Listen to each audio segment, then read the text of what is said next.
the other thing about Mexico is guaranteed, and it's happened every night since I got here. The late night bathroom visit, there's always a cockroach about that big. Oh. Yeah.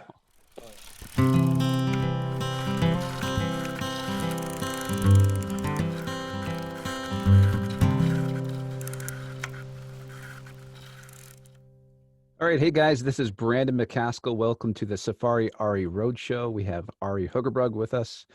Ari, how's it going? Uh, things are things are. We've been just talking online, Yeah. or sorry, Tell everybody where you offline. are. Where are you Yeah, right now? okay, so I'm in Mexico. I'm in Mexicali. I have been here since June 9th. It's currently the 11th. Yeah. I'm happy to say that crossing the border was not a problem at all. It was about the smoothest border crossing of my entire life. Oh, good. I had no idea what to expect. I mean, technically, there are still travel restrictions between Canada, between America and Mexico. Yeah. And I just kind of followed the signs to go, okay, Mexico border, international, whatever. And I just kind of showed up, and I didn't even know where to go. There was a building with an open door. I walked in, I said, hey, I'm from Canada, going to Argentina kind of deal. And I had to fill out a tourist visa to enter Mexico for 6 months. It's a 6-month tourist visa. Uh, Filled it out, no problem. Paid, no problem. Yeah. They never asked me about a vaccine. They never asked me. They never looked at my bags. I was basically crossed in less than 10 minutes, more or less, with no problem. Oh, good. And then I just followed Highway 5 through the city. And yeah, I'm in Mexico. And you Which mentioned off has, camera that this is the first time you've actually biked into a country. yeah, because obviously with the US, with the Yeah. border closed with the Canada US, I had to fly from Vancouver to Seattle. So yeah, this is the first country I've ever biked into. And, now I'm like in a Spanish third world country kind of environment kind of deal. So, it's one thing from, it was a bit of a head trip going from Canada to the US, Yeah. especially during COVID. That was a bit of a head trip, and, but I got in the US, but now that's done. And now I'm in Spanish country, Mexico. And so, yeah, so yeah.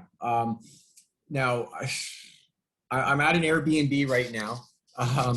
Is It's that the kind of view been from your window behind you? yeah, I wish.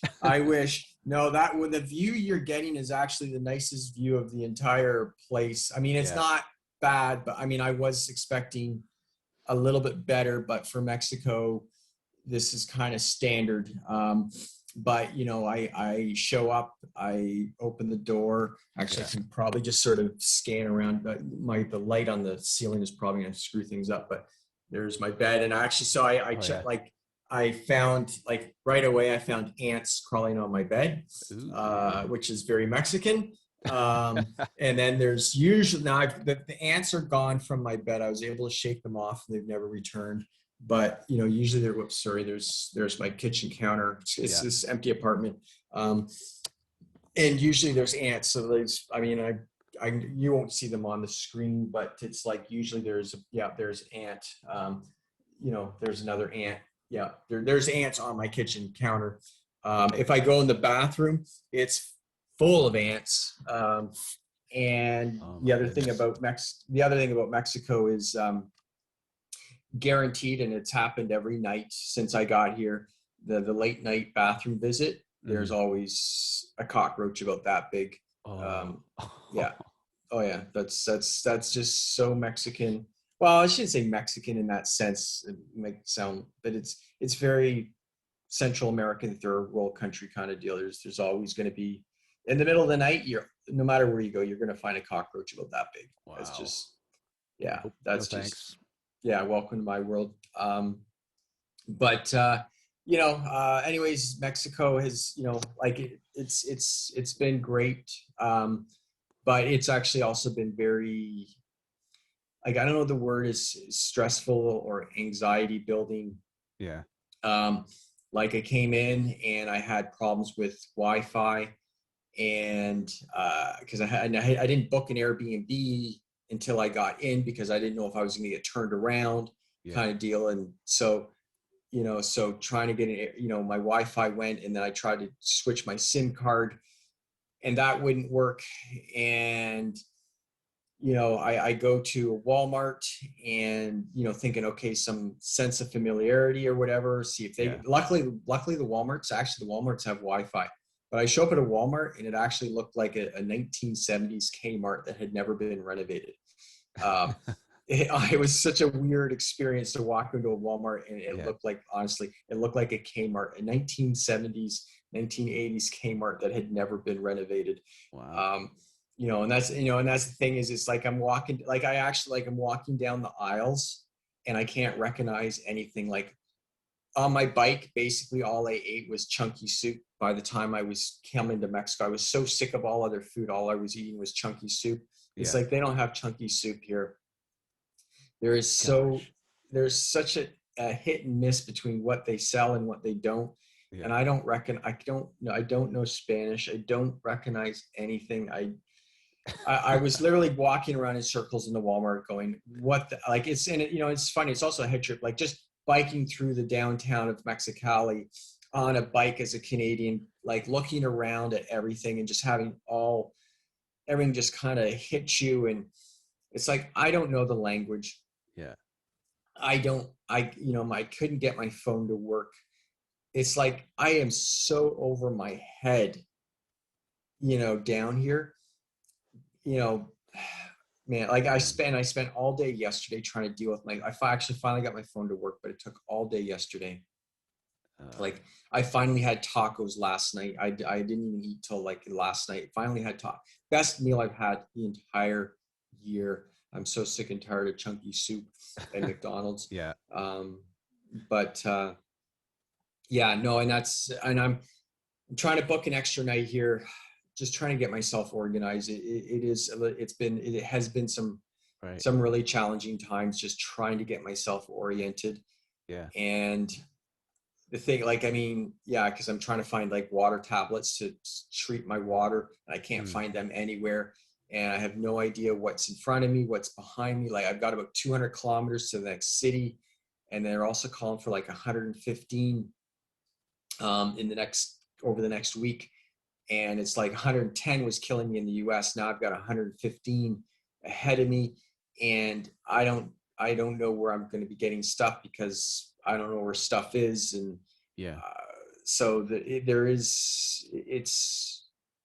Mexico's great, but there's some mental challenges right now that I'm trying to just deal with and just. Yeah, I'd imagine. Yeah. And you mentioned, I can't remember if you just said it or if you said it off camera, about the temperature it's supposed to be this week. What was it, 115 you said? Yeah. Like 115 to 120 over the next week. Yeah. And 100, I can bike in 100, no problems. Like I got lucky last few days in the US. The temperature actually sort of dropped to like 100 from 105. Right. And I was fine. Like 100 degrees is no problem for me, but it's just when it starts getting north of 100, it's because your water is just so hot and your water tastes like so crap when it's that hot.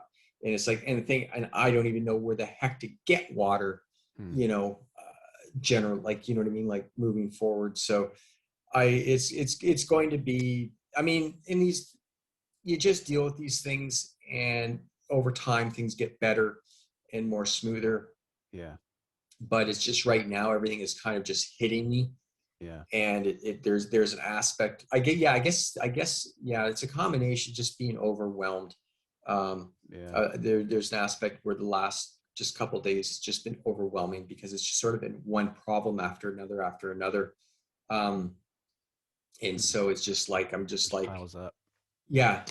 And there's just and you're pretty isolated. Right here, or at least I'm pretty isolated right now, trying to sort this out. Yeah, hopefully you said you're trying to stay there another day. Maybe that'll help you just kind of Technically tonight is my last night, but I'm just trying to add an extra night to just to get a couple things done, just to actually, because I was thinking about Mexico, you're supposed to be able to come here and just chill. Right. And I just have not been able to chill for the most part. And so I need some time to just kind of chill. Now, just for a second, can you mention the name of the town that you're nearby? I'm going to put a map up to just show people where you are. Oh, so I crossed at Mexicali. And basically the plan is right now I'm on, like, I'll be heading south on Highway 5, which then becomes Highway 1. And it just basically, it kind of zigzags between because I'm on a peninsula. Mm-hmm. And so basically, and it's a fairly long, it's like 1,000-kilometer plus peninsula. And it kind of goes from one side to the other to the coast, down to this place called La Paz. Right. And then from there, I'll take the ferry across to the mainland. And anyways, I think like in La Paz right now, it's 100. Right. And I was speaking to a local, and I think about 200 kilometers down the road, it does the temperature should start to drop a little bit, like nothing. Nice. Yeah, like at least hopefully maybe to 100 or whatever, kind of deal. That'll be nice if it drops to 100 degrees. Wow. Yeah. Weird to hear. Yeah. Awesome.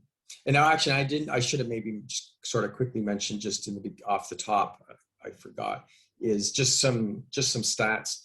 So to get into Mexico, I was 20,200 kilometers pedaled to get here. And actually, just got to double check my U.S. St. John's, Newfoundland, right? St. John's, Newfoundland. So 20,200 kilometers. That was 12,340 kilometers across Canada.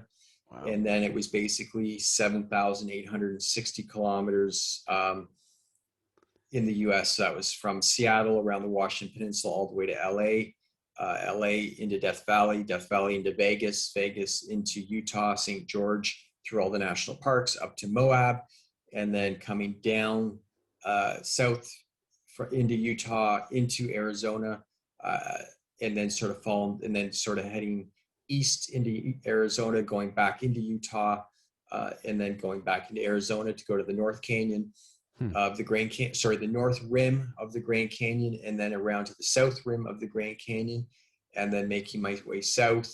And then more or less, that's when the heat hit me, and I was like, okay, I am out of here. Yeah. And so I more or less made a beeline for the Mexican border.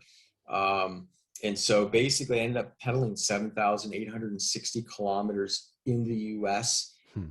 Putting that in perspective, the U.S. is actually 4,500 kilometers wide, kind of deal. So I've gone, way, like I said, 4,500 kilometers versus my 7,800 kilometers pedaled.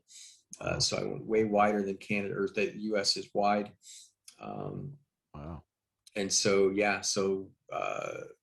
I've actually lost. My original plan was actually for the U.S. was 5,600 kilometers. So I went like basically over 2,000 kilometers further than I planned. Somehow, I'm not even sure how that happened. I don't even know where I went. And I've lost track of how many days, as far as actually, because I took 60 days off in Vegas. I came into the U.S. October 25th. Mm-hmm. And so I was basically in the U.S. for 6 months, 2 weeks biking, plus an additional 2 months in Vegas. So I was in the U.S. for like over 8 months, which is crazy and ridiculous. But anyways, now I'm in Mexico. So. And how long do you expect for Mexico to take? They say between here and La Paz, I read a blog post that says basically set aside about a month to get through the peninsula, like the Baja. And so I'm hoping less than 6 months. So I'm guessing between 5 and 6 months. And that's actually how long the tourist visa that they give you. So I'm hoping Mexico is 6 months. That's if I don't die next week. And that's the other thing is interesting, because a lot of people are saying, oh, Mexico, dangerous. And don't get me wrong.